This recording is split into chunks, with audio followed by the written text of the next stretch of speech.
Quit watching NBA basketball. Quit watching sports that are dominated by African Americans. Quit going to Mexican restaurants. You want white culture? You go live in it. I need y'all to call me a YM, and that stands for young man.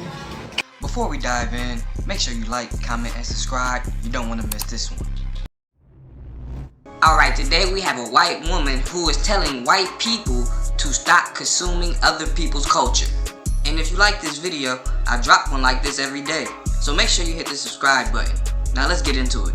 Quit watching NBA basketball. Quit watching sports that are dominated by African Americans. Quit going to Mexican restaurants. You want white culture? You go live in it. You live in it, bathe in it. Like, that's the only thing that I see when you get all white people together in the United States. There's no culture at all. So they have to go borrow culture from people. Even the word woke, they've borrowed from Black culture. I went to a Mexican restaurant with my parents, my son, my husband over the weekend. And there's just all these MAGA looking people in there. And I thought, you've got a lot of nerve coming in here. Coming into this Mexican restaurant where every single waiter, obviously English was their second language, served with a smile. They run a great little local business, and Oklahoma City is a better place because of these hard-working immigrants that come in here. But I cannot imagine the horror they feel when they are driving to and from work, when they might have a hearing on their legal status. I can't imagine the people who've already been taken from their lives. Right. And to see these fat, pink arm, teeny weeny, beta pricks with their ugly wives walk into this Mexican restaurant and sit down and smile and be friendly. I don't think you should be able to enjoy anything but Cracker Barrel. Get your fat over to Cracker Barrel, but do not participate in any of the shit that makes America cool. And what makes America cool is multiculturalism. And if you want to triple Trump, and you want to browbeat DEI, and you want to browbeat gay people, and you want to browbeat Black people, as you've been doing for 400 years, and you want to browbeat this generation of immigrants that come over here and open up businesses earnestly, pay their taxes, you want to demonize them and call them rapists and felons and all this shit, when the felon is the teeny weeny mushroom cock piece of shit, Cankle's McTaco tits at the top of the ticket. I have had it from top to bottom. White people that triple Trump should be banned, boycotted from enjoying the best thing that America has to offer, which is multiculturalism. Get your fat ass out of the Mexican restaurant. Get your fat ass over to Cracker Barrel, because nobody wants to see your smug ass, teeny weeny, pink arm, big gut around. Nobody wants to see that. As you can see there, we have the white woman, or the lighter pigmented woman, Jennifer Welch. Jennifer Welch is on a podcast called I've Had It, and she's also a co-host on a Bravo TV show. I'm not sure if it's a right or wrong thing that she's doing this, but it is interesting, right? Because first off, usually lighter pigmented people don't go this hard or at all at their own people.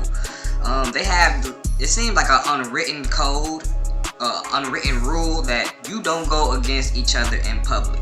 All right, for the most part. Only time it seems like it's okay for lighter pigmented people to go against each other is during political parties and maybe religion.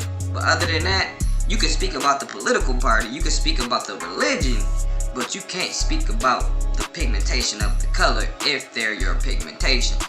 So that was pretty interesting that she did that, and yeah, it's just pretty interesting that she did that. Okay, and the last 2 points I wanna make is that first off, it was set up this way, right? From everything from the lighter pigmented people that did in early Europe, from the Holy Roman Empire, they eventually took things from other cultures and made it their own, and they had entertainers to entertain them. All right, they're not able to it doesn't seem as if they're able to do things by themselves. They have to attach or take things.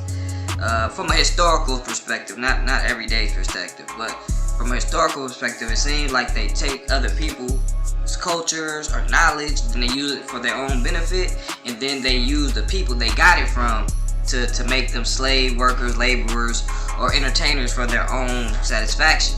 So that's why I don't believe it will change. It's definitely just going to be what it is because of the way the times have been set up since the 1500s. So I believe it's set up how it's supposed to be. And the last thing I like to say is that the melanated community seems to have a broader stretch of audience they can reach, a broader audience that they're capable of reaching, whether it be through sports, music, hip-hop, R&B, reggae, dance, just all these cultural things from an entertainment perspective, right? Not so much knowledge or anything else, because they took that away and programmed us in a certain way, but they left the programming as far as singing, dancing, sports, things like that. They allowed the melanated person to still be them, but as long as they had control over that. They didn't really program the melanated person in those aspects. They actually wanted to enhance the melanated person so they could use the melanated person to make a lot of money off the melanated person. Alright, because they have the ability, I'm speaking about the melanated people, to garner attention, bro, by just being them. Not with murder, not with pillaging, not with colonizing. They can captivate fans and people by themselves. You have to think about it. The so-called Black American went through all these things, but they're the most popular melanated people on this earth. Right? And this doesn't even take away from the Jamaican people, their culture. This doesn't take it from the Latin American culture, right?